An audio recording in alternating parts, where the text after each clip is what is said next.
Че? Вот так можно. Вы хотите вот это показать? Спасибо.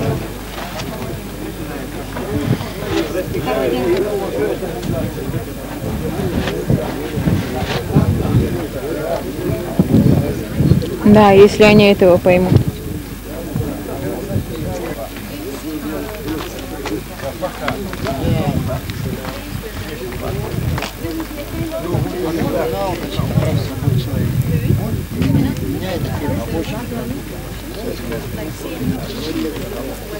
Я думаю, что это российский народ, чеченский народ, это люди, которые всегда были вместе.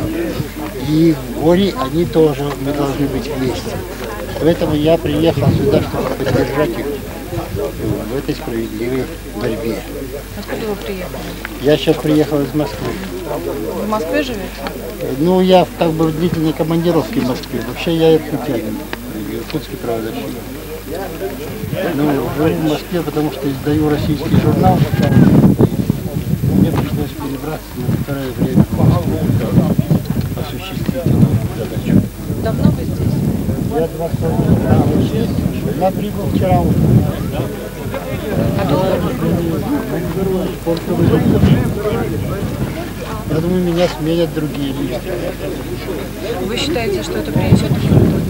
Я думаю, что информация о том, что этот народ находится в тяжелейшем положении, его фактически уничтожают сегодня здесь, она должна каждый день звучать в эфире для всех людей мира, для всех сообществ мировых, чтобы они помогли этому народу и нам всем выйти из этой постыдной ситуации, которая несравнима с человеческими достоинствами, когда людей просто убивают.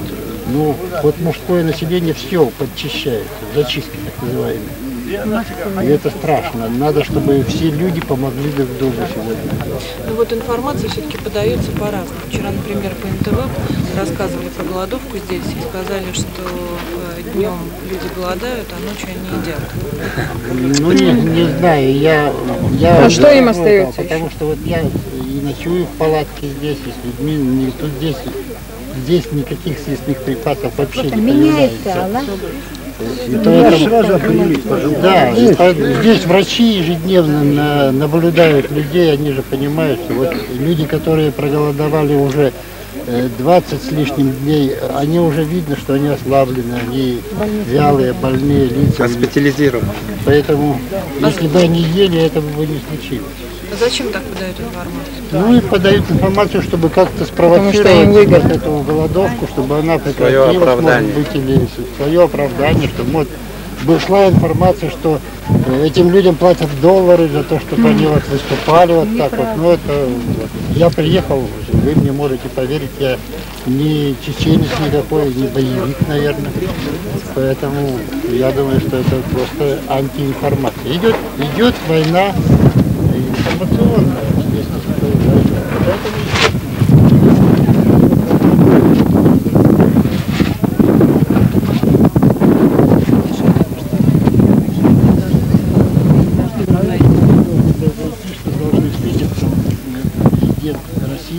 Президентом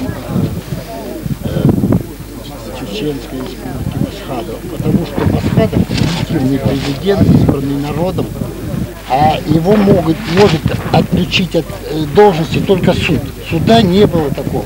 И заявлять, что Масхадов там бандит, или можно все угодно заявить, но это законом основанный президент. Здесь наблюдатели были российские, международные. Это президент. С ним надо вести переговоры. Вот это первый шаг.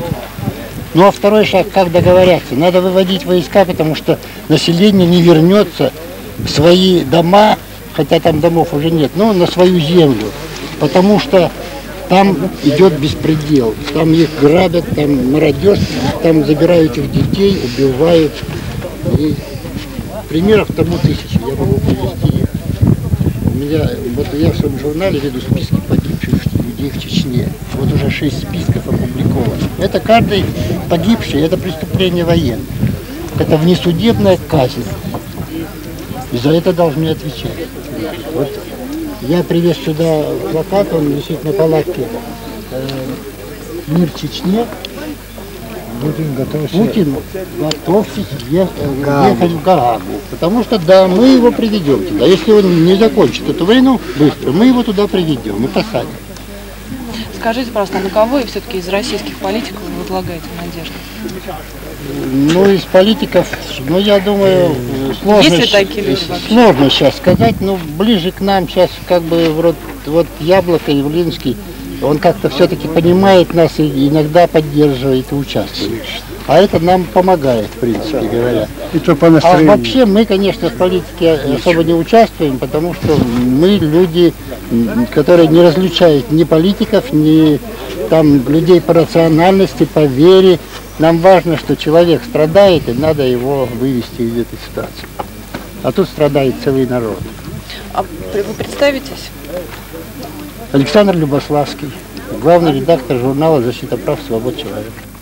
Спасибо большое. А вы покажете, где вы живете? Палатку и плакат? Пожалуйста, да, покажу.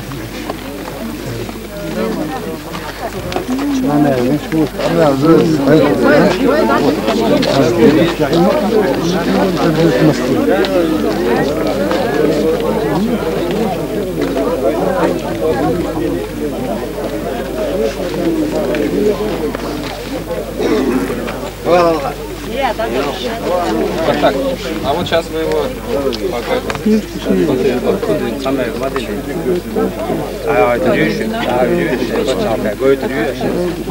А для чего мы здесь?